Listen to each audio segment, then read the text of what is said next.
बिस्मिल्लाहिर्रहमानिर्रहीम अस्सलाम वालेकुम। जी तो डियर स्टूडेंट्स, आज मैं आपको गाइड करूंगा जीआईके के टेस्ट के हवाले से जीआईके का टेस्ट कैसा होता है।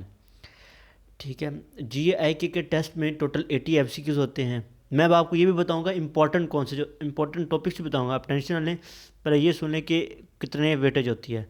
30 फिजिक्स, 30 मैथ और 20 इंग्लिश, कुल मिला के 80 एमसीक्यूज होते हैं। अब आप आ जाएँ मैथ पे। मैथ के कौन से जो टॉपिक्स हैं जीआईके के टेस्ट में वो इम्पोर्टेंट हो सकते हैं। मैथ में आप याद रखिएगा, जीआईके के लिए फर्स्ट ईयर की जो मैथ है उसमें 7वां चैप्टर परम्यूटेशन कम्बिनेशन ये सारी चीज़ें और ट्रिग्नोमेट्री, ये बहुत ज़्यादा इम्पोर्टेंट, सबसे ज़्यादा इम्पोर्टेंट है। इसके बाद अगर आप मेरे से पूछें कोई जो इम्पोर्टेंट चैप्टर है वो है चौथा चैप्टर। इसके बाद अगर आप मेरे से पूछें तो उसके बाद जो इम्पोर्टेंट चैप्टर चौथा चैप्टर है। अब आ जाते हैं सेकेंड ईयर मैथमेटिक्स पर। सेकेंड ईयर मैथमेटिक्स में क्या इंपॉर्टेंट है? सेकेंड ईयर मैथमेटिक्स में एक बात याद रखें, डोमेन और रेंज।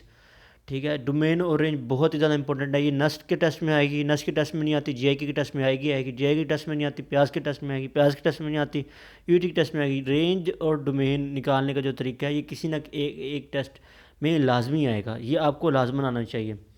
ठीक है, और उसके अलावा आपको लिमिट, अब आपको मैं ले तो एक्सप्लिसिट फंक्शन, इम्प्लिसिट फंक्शन, अगर आपको कोई एक्सप्लिसिट फंक्शन दिया हुआ है तो आपको उसकी लिमिट निकालने के लिए क्या चाहिए, वो आपको आना चाहिए। एक्सप्लिसिट फंक्शन की जो है लिमिट कैसे निकालते हैं, ठीक है, वो एक्स वाई, और ये मैंने अपना एक दिया हुआ है वीडियो, आप वो भी देख सकते हैं।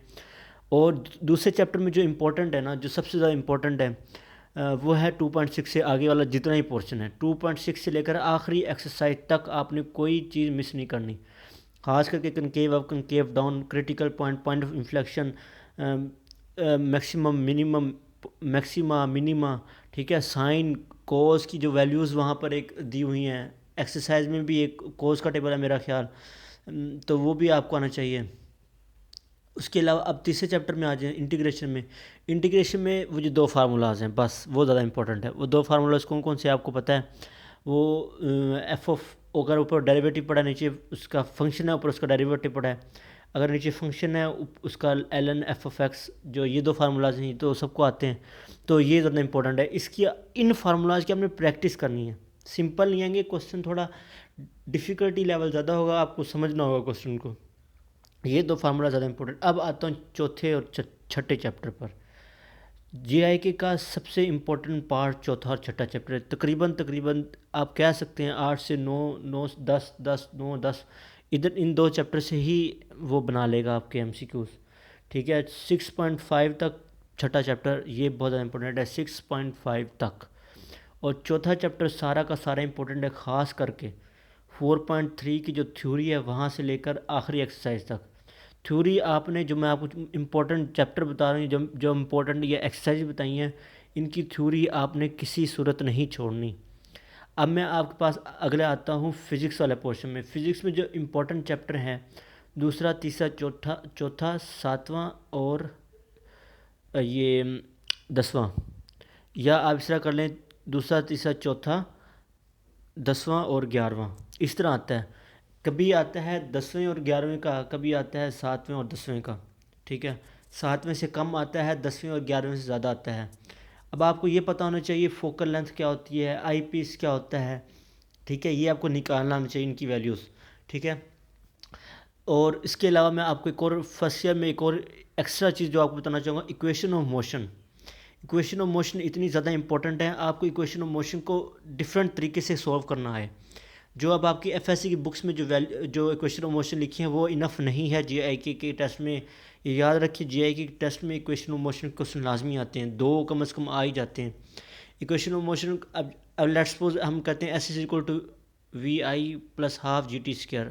आप इसको इस तरह में तो लिख सकते हैं, del X is equal to V I plus half G T square.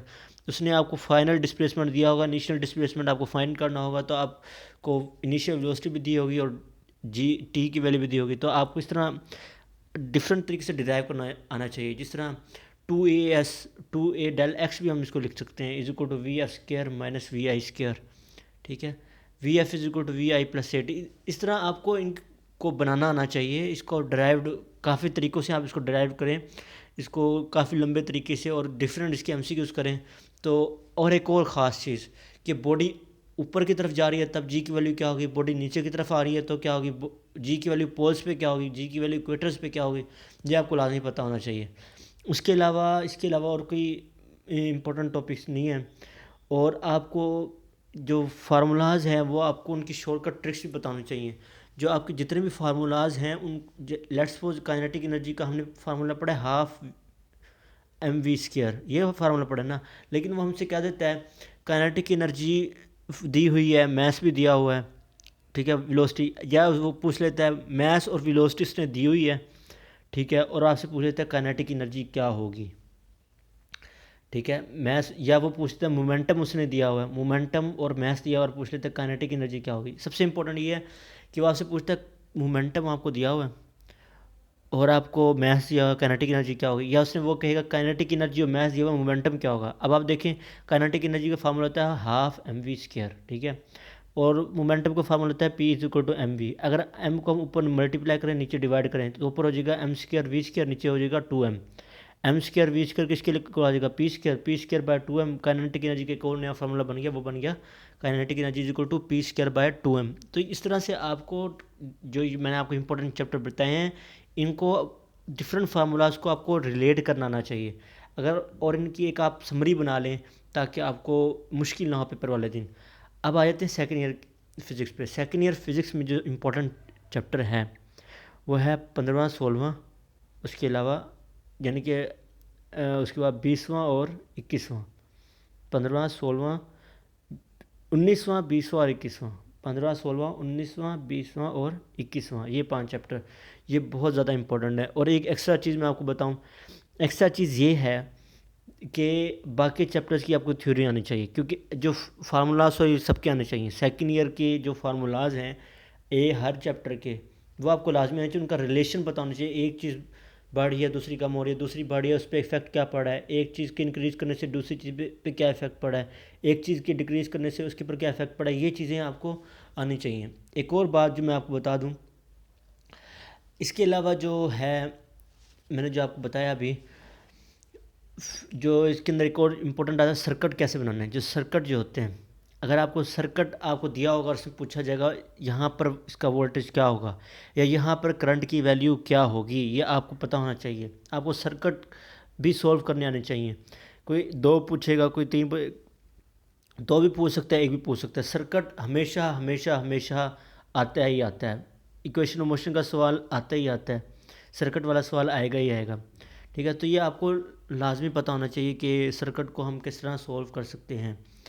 तो ये था मैथ और फिज़िक्स। इंग्लिश का मैं अब आपको क्या गाइड करूँ। इंग्लिश का जो आपने जीआईके का इंग्लिश के पोर्शन में 20 नंबर का होता है, जिसमें 10 नंबर के एक कंप्रीहेंशन पैराग्राफ होता है, 5 नंबर के सिनोनियम और एंटोनियम्स होते हैं, 5 नंबर की ग्रामर होती है, यानी कि 5 एमसीक्यूज ग्रामर वाले होते हैं, 5 के एंटोनियम और सिनोनियम्स होते हैं और 10 नंबर के एक पैराग्राफ होता है। जो एंटोनियम और सिनोनियम्स है ना वो तो समझ लें आपके एफएससी वाले हैं, सबसे आसान जीआईके में मुझे लगते हैं। जो सबसे आसान जो होते हैं जीआईके के नस्ट के होते हैं वो आपने कभी पढ़े ही नहीं होते, पता नहीं कहाँ से उठा कर देते हैं। लेकिन जीआईके के सिनोनियम्स आसान होते हैं, लेकिन उनका मैथ और फिजिक्स का पोर्शन नस्ट से काफ़ी डिफिकल्ट होता है। जो सिनोनियम्स और एंटोनियम्स हैं वो आपके एफएससी बुक्स वाले ही होंगे, कोई इतनी घबराना नहीं है। ग्रामर जो होगी वो भी आपकी एफएससी की बुक वाली होगी, लेकिन जो आपका पैराग्राफ होगा वो बहुत ही ज़्यादा मुश्किल होगा। इसलिए मैं आपको प्रेफर करूँगा आप उन पैराग्राफ्स की प्रैक्टिस कीजिए अगर आपका प्रैक्टिस बुक है। अगर प्रैक्टिस बुक नहीं है तो आप कम से कम इंग्लिश न्यूज़पेपर डेली 15 मिनट लाजमी पढ़िए। कोई मुश्किल सा पैराग्राफ और कोई आसान सा पैराग्राफ, क्योंकि मेजॉरिटी उसका पैराग्राफ मुश्किल ही होता है। तो ये था मेरी तरफ से जीआईके के लिए। अगर आपको जीआईके के हवाले से कोई और क्वेश्चन है तो प्लीज़ कमेंट कीजिए, मैं आपको उसका आंसर ज़रूर दूंगा। अल्लाह की मान, अल्लाह हाफिज़।